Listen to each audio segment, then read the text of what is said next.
కావేరి, నేను నీతో కొంచెం మాట్లాడాలి. దేని గురించి? నాకు సిగరెట్ అలవాటు ఉంది, మందు అలవాటు ఉంది, అప్పుడప్పుడు అమ్మాయిల అలవాటు కూడా ఉంది. కావేరి, నిన్నే ఆగమంటుంటే.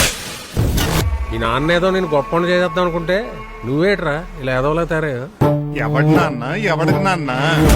అమ్మాయిలు బట్టలు లాగా పోలీసు మీద చేయి చేసుకుంటావురా నువ్వు? కొట్టాలంటే ఇక్కడ కొట్టేయండి, కాదు శత కొట్టాలంటే పోలీస్ స్టేషన్ తీసుకెళ్ళండి. చిన్నప్పటి నుంచి నీ మూర్ఖత్వం వల్లే నీ జీవితం ఇలా అయ్యిందిరా.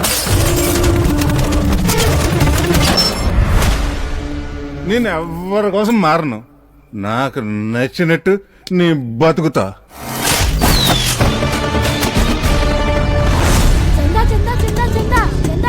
వందించదా కుదరదు చెందాయి అనాథులకు చందా ఏదో డబ్బలా పిలిపాడు.